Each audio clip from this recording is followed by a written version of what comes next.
Édition du journal, bienvenue à tous et merci d'être avec nous sur Télé 50. La République démocratique du Congo et la Banque mondiale ont signé hier deux projets qui portent notamment sur l'éducation au niveau de l'enseignement secondaire et universitaire ainsi que la réintégration et réinsertion dans le secteur de la sécurité. Le coût global de ce financement est de 220 millions de dollars américains. Regardez. Ces différentes personnalités sont directement liées à cette cérémonie. La signature de deux accords de financement. Ce geste simple d'Henri Yave et Moustapha Ndiaye, respectivement ministre des Finances et directeur des opérations pour la Banque mondiale, valent plus de 220 millions de dollars américains. La présence du ministre des SURES et de l'EPS se justifie. La RDC a un projet d'éducation pour la qualité et la pertinence des enseignements au niveau secondaire et universitaire.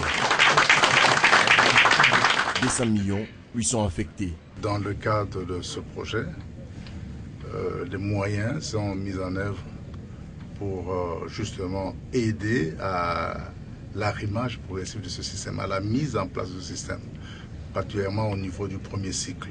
La mission que nous avons, c'est rendre notre éducation aussi efficiente. Il faut que les enfants qui quittent l'enseignement puissent être à même d'être utiles à la société. C'est pourquoi, avec ce projet, nous mettons l'accent sur les secondaires et universitaires.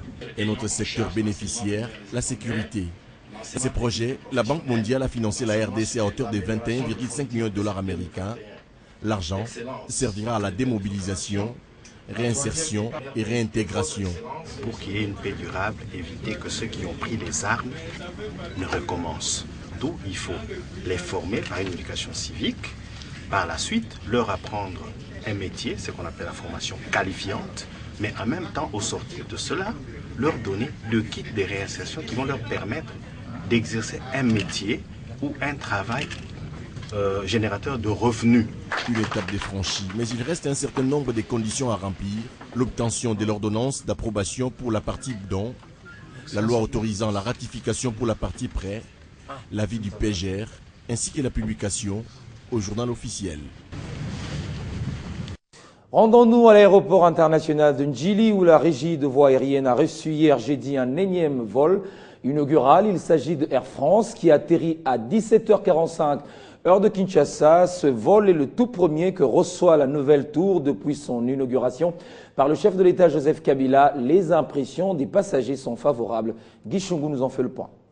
Nous sommes là assistés au lancement du premier test de vol international dans la nouvelle aérogare modulaire. Le vol dont il parle, le voici. Air France qui atterrit pour la première fois sur la piste de cette nouvelle aérogare. Nous sommes à l'aéroport de Ndjili.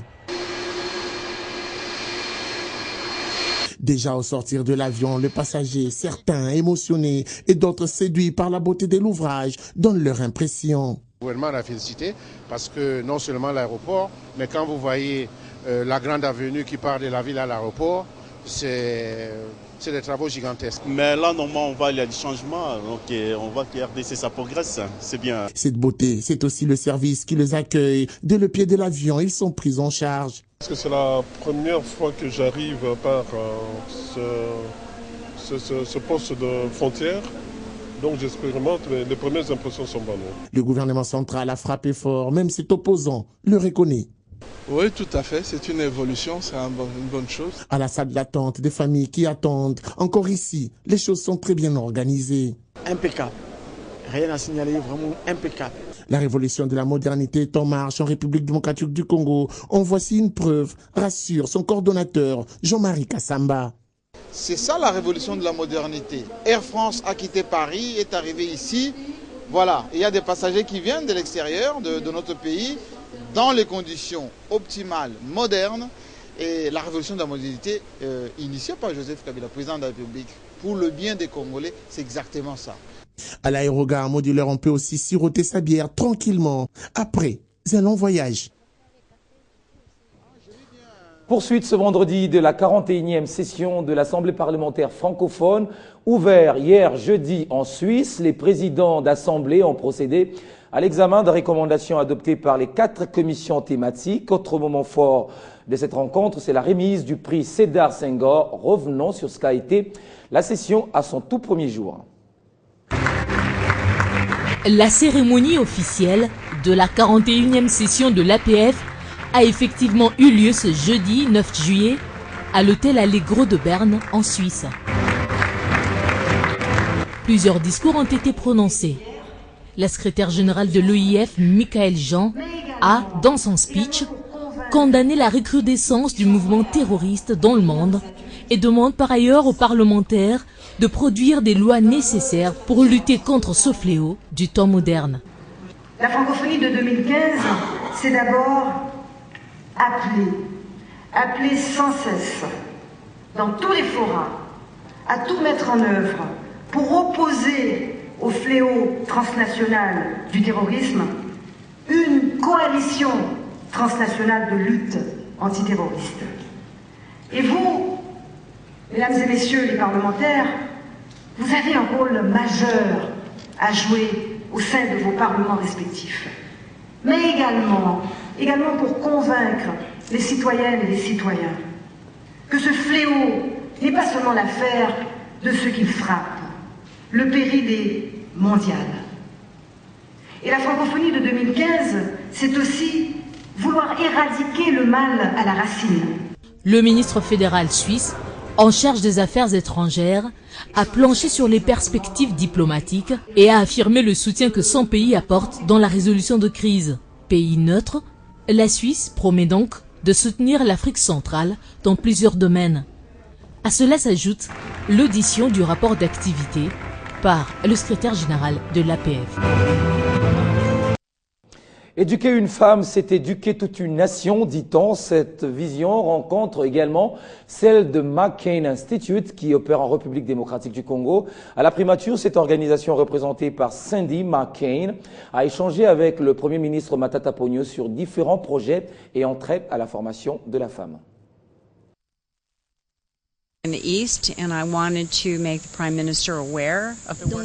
nous travaillons entre autres aussi à l'est de la RDC et donc nous avons souhaité informer le Premier ministre du travail que nous effectuons à cet endroit-là, surtout en ce qui concerne notre programme pour la démocratie. Et donc, en quelque sorte, ce que nous faisons, nous nous focalisons sur l'entraînement, la formation des femmes, afin de promouvoir les femmes en politique. Et donc le Premier ministre a écouté avec beaucoup d'attention et nous a encouragés par rapport à cette mission que nous effectuons et le programme que nous avons présenté. J'ai une histoire personnelle avec l'Est du Congo. Et puis aussi, vous ne le savez pas sans le savoir, vous le savez aussi que l'Est du Congo a une histoire tragique.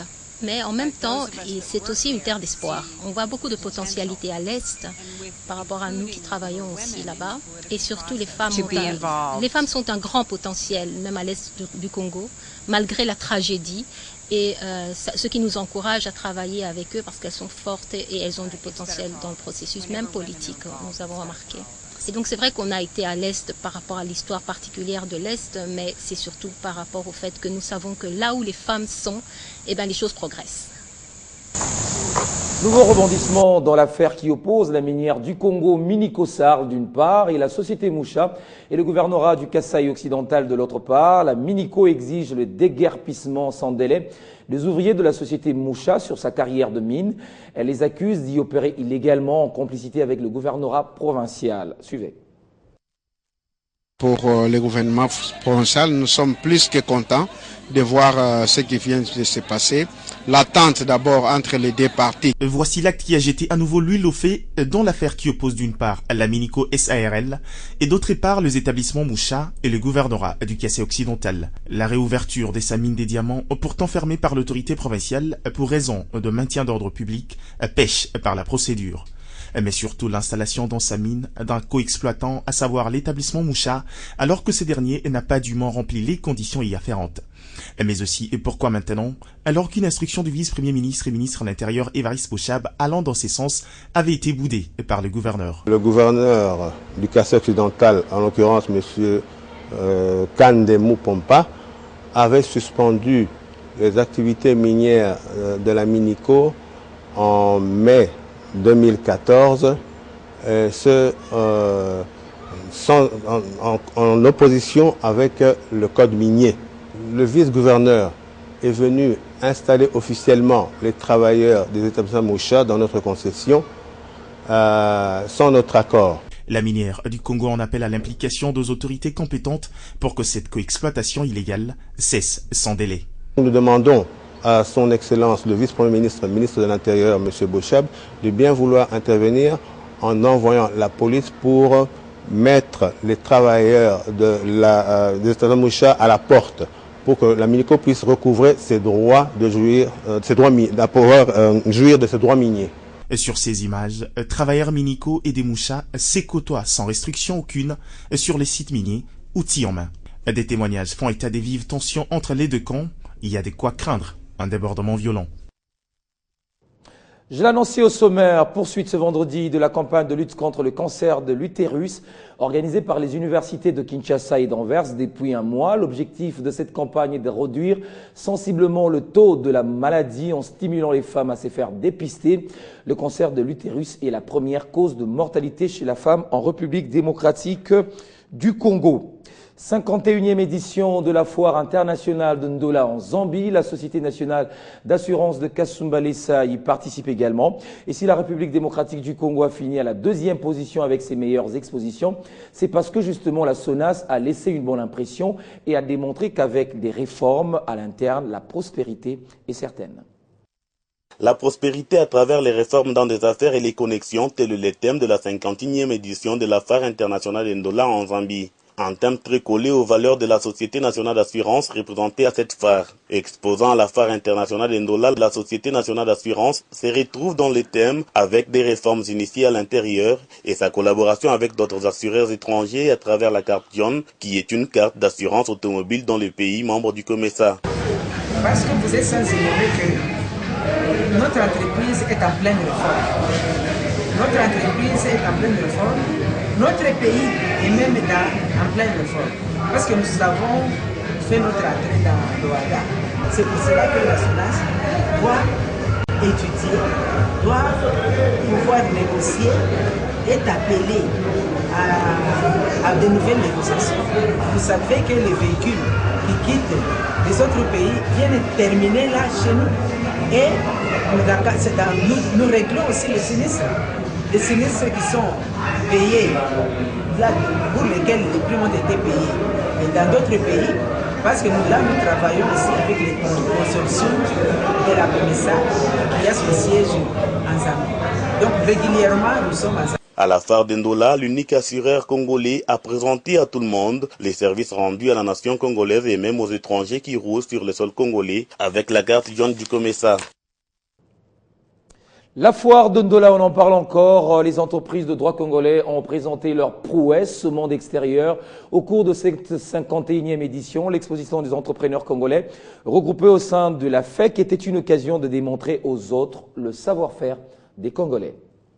À la foire internationale d'Ndola, les entreprises congolaises ont exposé leur savoir-faire, représenté par la Fédération des entreprises du Congo. Les entreprises de la RDC ont exposé des produits de transformation tels que de l'huile végétale produite en RDC, de la farine de maïs en grains, des semences, de l'eau et boissons sucrées embouteillées en RDC, des ferrants fabriqués en RDC. Les stands de la FEC à la foire internationale d'Ndola étaient un endroit d'exhibition des produits industriels de la RDC et aussi un endroit de démonstration de l'encadrement des entreprises de droit congolais. Se référant au thème de l'année, le président de la FEC Katanga a affirmé qu'aucune entreprise ne peut prospérer sans des réformes et des connexions. Je ne vois pas un homme d'affaires, je ne vois pas une industrie qui pourrait se développer tout en restant chez elle.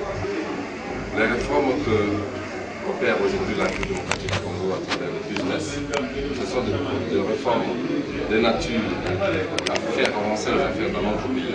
Mais les réformes seules ne suffisent pas. Il faudra amener les Congolais, les opérateurs économiques et de droit congolais vers la rencontre d'autres technologies, d'autres méthodes de travail. C'est le cas aujourd'hui qui justifie la présence de la FEC dans cette manifestation formelle. La présence de la FEC à la foire internationale d'Ndola en Zambie est une façon de présenter les entreprises congolaises au monde extérieur afin de favoriser la prospérité et l'émergence dans les affaires. Et en sport, pour finir, initialement prévu pour le 8 juillet dernier, le rapatriement à Kinshasa du corps de l'ancienne gloire du football congolais, Pierre Kalala Mukendi, est renvoyé à ce samedi 11 juillet. L'ex-joueur de Mazembe est décédé le 30 juin dernier en Afrique du Sud, où il